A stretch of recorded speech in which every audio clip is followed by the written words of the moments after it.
Hey guys, I'm Shyrshadi. This is an almost comprehensive guide to Stats 3 Sentry Opener in PvP. The replay that we have is from Stats vs. Creator, from IEM Katowice, but I'll also be referencing another series he had versus Patience on the same map, coincidentally, where he did the same build, but had a completely different follow-up because of how Patience played. So the opener is very standard: 14 pylon, 16 gate, 17 first gas, 18 second gas, and scout natural, 20 second gateway, 21 cybernetics core, and 22 second pylon. Now, the probe that Stats used to build the second gateway, he sent across the map to build his second pylon. This is primarily for information denial, to prevent your opponent from knowing what you're up to when they scout with their probe, but it also gives you the ability to warp in adepts offensively if you're not being pressured. For example, if your opponent's doing the same build that you are, you can poke in with two adepts at a little bit of an off time, and they aren't necessarily going to be able to block their ramp with a probe. If they don't have one in position, it is very likely you will do damage.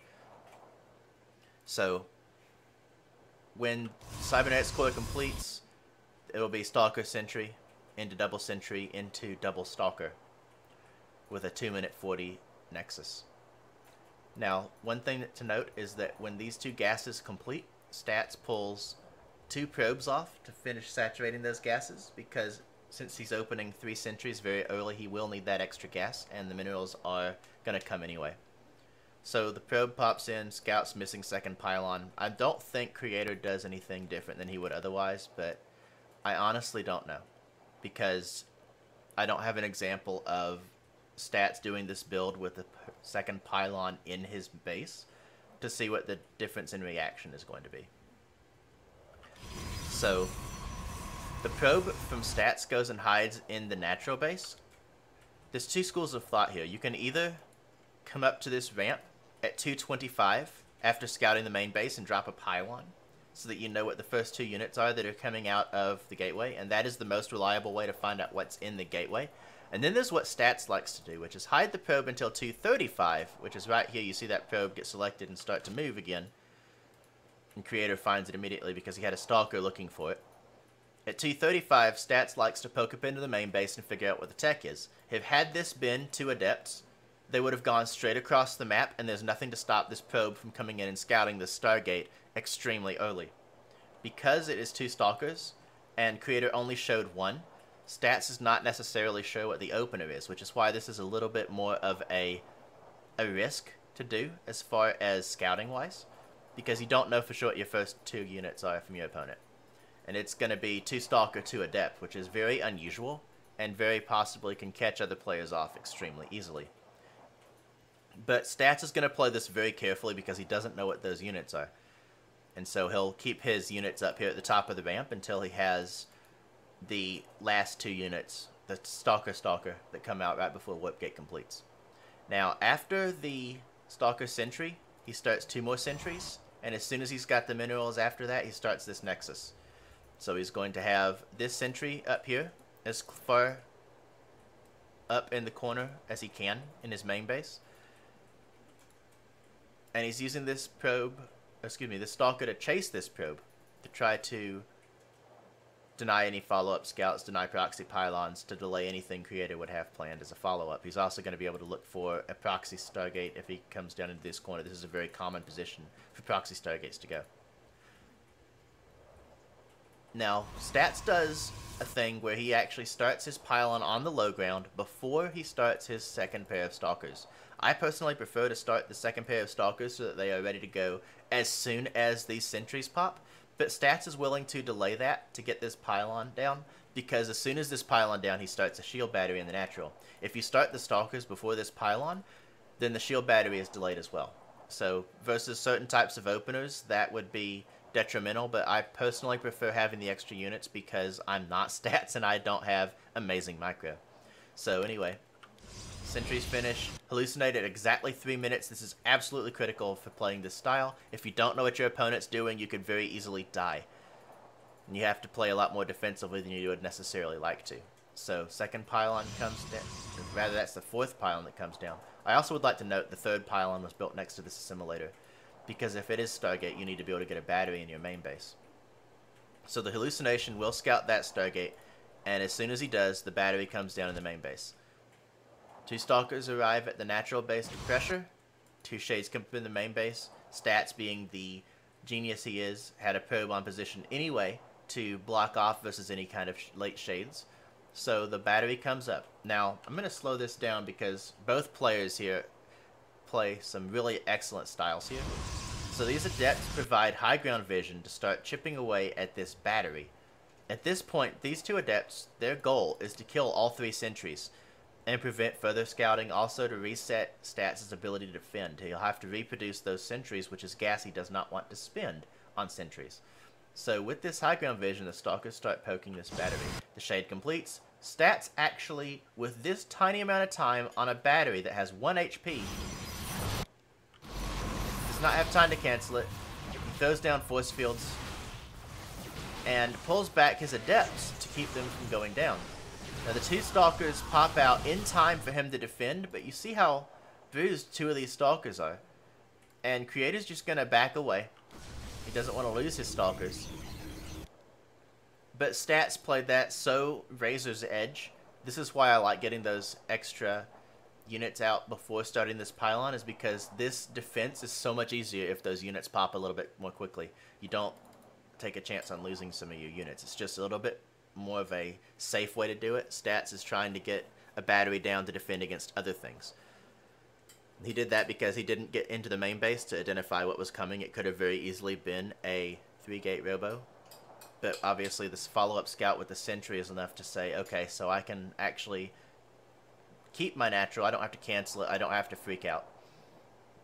Now because he's already held this pressure, the first warp in is going to be over here. And it's going to be a pair of adepts. This is a very odd timing for adepts to be warped in, so you're going to catch a lot of players off guard by doing this. In the meantime, Stats had kept making workers behind this, so he has 4 workers to transfer, and as soon as his Nexi finish, he's chronoing his gate. He's chronoing his Nexi. He wants to have that probe production. He wants to be able to play greedy, take advantage of this early Nexus. If you aren't chronoing probes and you have an earlier Nexus, you are not getting the full value out of this opener. So that is something to take note of. If you're being attacked, obviously, I know the meta right now, especially in lower leagues, is pretty consistent aggression, and so playing this style automatically makes you wary for pressure. But it's very important to note that scouting is how you hold a lot of this early stuff.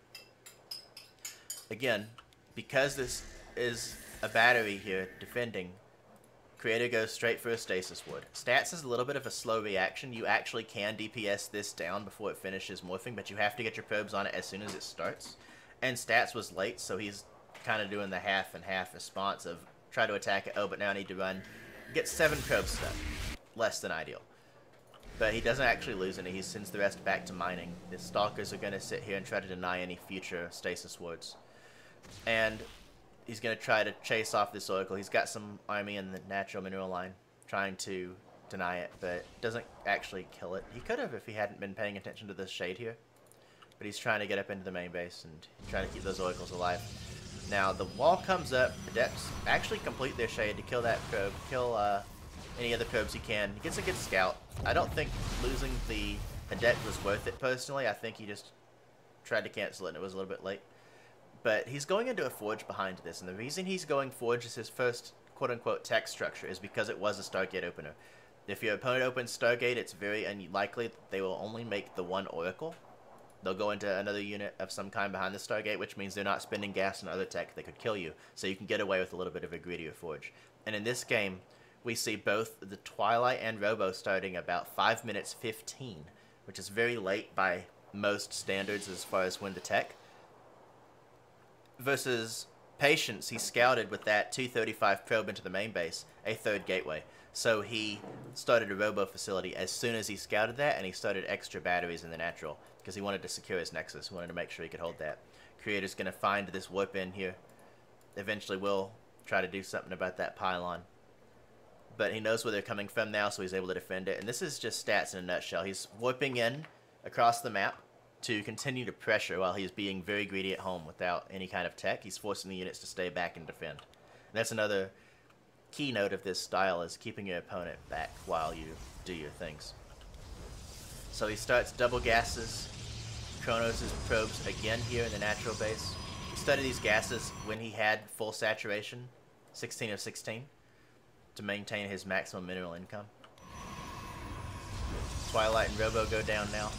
2 gateways will follow after his next whipping. He's building his next hallucination scouted army coming across the map. So he whipped in 2 stalkers, he's whipping in 2 batteries to defend. He's going to bring his stalkers down from the main base, starts these 2 gateways now. Notice he's going to be defending this with only Stalker Sentry. He does not have an Immortal yet. And this is one of the things I'm talking about stats playing on a razor's edge. Had he not whipped those adepts in aggressively, had he whipped in the adepts at home, or whipped in the stalkers at home, or whatever, he's going to be able to hold this a lot more convincingly, but he's very confident in his ability to control a fight to where he doesn't worry about these things. So, it's 3 oracles at this point. So they're going to come in here, try to burn down the sentries while the rest of his army engages.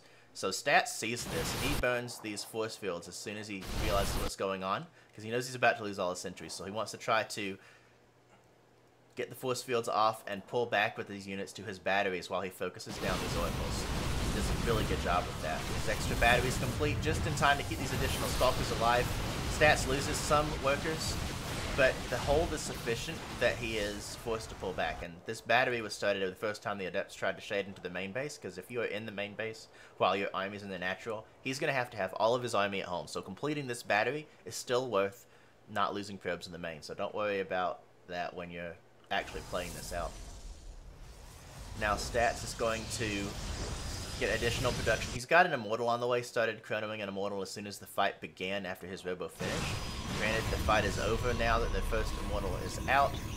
Stats will then go into a Templar Archives and starts an Observer next to make sure there's not an Observer over his army, make sure he doesn't take any damage to DTs. So the army here was pushing back the pair of Adepts. They killed 1 Adept before the shade completed, as the Oracle came in and stasised the natural mineral line. Stats was busy walling off against the Adepts and didn't see the Oracle coming, so he wasn't able to pull probes or anything. So he just whips in to his 2 Zealots, and with the Immortal he cleans it up. So this is the part where the power spike starts.